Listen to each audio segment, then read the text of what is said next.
When you think of colonialism, what comes to mind? It's probably European powers like Britain, Spain, or France, carving up the world. But what about the Ottoman Empire? For over 600 years, it was one of the most powerful states on Earth, ruling vast territories across 3 continents. So, was it a colonial empire? The answer is complicated, and it challenges everything we think we know about the age of empires. Let's dive in. First, let's look at how the Ottomans expanded. Their conquests, especially in the Balkans and the Middle East, look a lot like traditional empire building. They used military force to seize territory, just like European powers. From the fall of Constantinople in 1453 to their campaigns in Hungary and North Africa, the Ottoman army was a formidable machine of expansion. This part seems to tick the empire box pretty clearly. But here's where things get tricky. Unlike European colonialism, which was often driven by a sense of racial and cultural superiority, the Ottoman approach was different. The core of their system was religious. As a caliphate, the empire's goal was to unite the Muslim world under one banner. When they conquered new lands, especially those with large Muslim populations like Egypt and Syria, it wasn't seen as subjugating a foreign other. Instead, it was framed as bringing fellow believers into the fold, under the protection of the Sultan Caliph. This is a major departure from the European model, which explicitly defined colonized peoples as inferior and in need of civilizing. The Ottoman governing structure, the Millet system, further complicates the picture. This system allowed different religious communities, Orthodox Christians, Jews, Armenian Christians, to govern their own internal affairs. Each millet had its own religious leader, its own laws for things like marriage and inheritance, and its own schools and courts. In many ways, this offered a degree of autonomy that was unheard of in European colonies, where the goal was often to erase local cultures and impose the colonizer's language, religion, and laws. You could be a Greek merchant in Istanbul or a Jewish scholar in Salonika, and live your life according to your own community's traditions, as long as you paid your taxes and remained loyal to the Sultan. This doesn't mean everything was perfect, of course. Non-Muslims, known as dhimmi, had a protected but subordinate status. They paid a special tax, the jizya, and faced certain legal and social restrictions. For instance, they could unbuild new churches without permission, and their testimony might hold less weight in court against a Muslim. So, while it wasn't the stark racial hierarchy of European colonialism, there was definitely a clear power structure with Muslims at the top. Now, let's talk about economics, because that's the heart of European colonialism. European empires were built on extraction. They took raw materials like cotton, rubber, and diamonds from their colonies, shipped them back to Europe to fuel their factories, and then sold the finished goods back to the colonies at a profit. It was a one-way street designed to enrich the mother country at the expense of the colonized. The Ottoman economy worked differently. For much of its history, the empire's economic center of gravity wasn't in the Turkish heartland of Anatolia.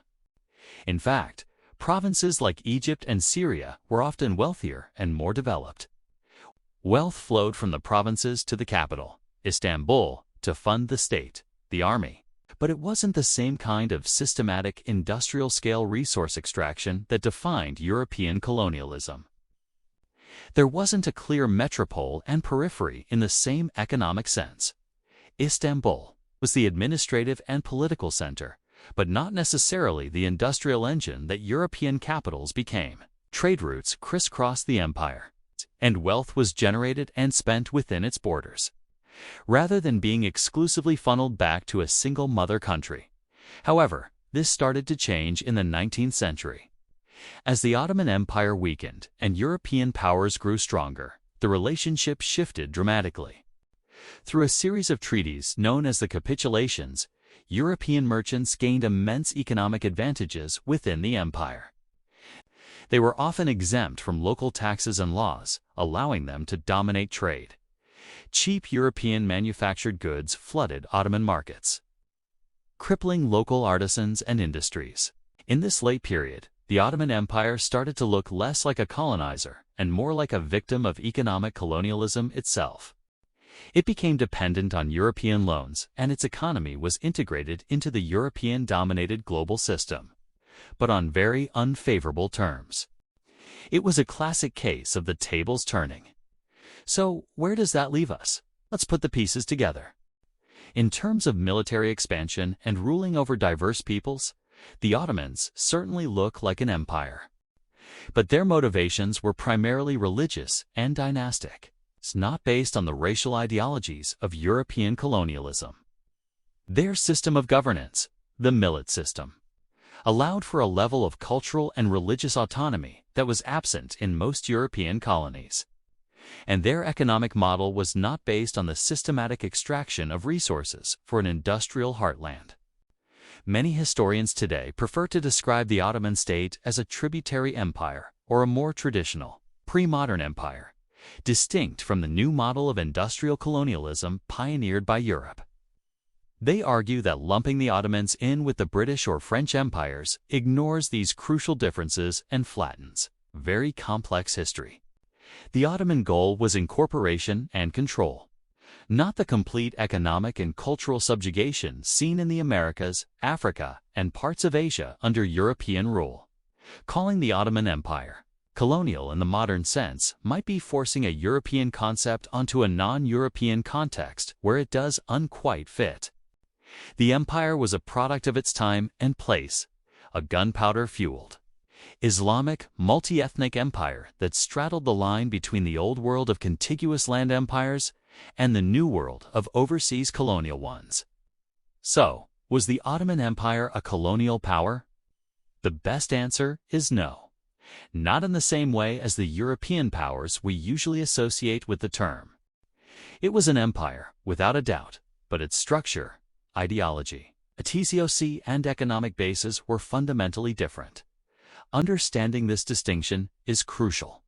It helps us see that there was more than one way to build an empire, and it prevents us from viewing all of history through a single Eurocentric lens. It reminds us that the past is always more nuanced and fascinating than we think.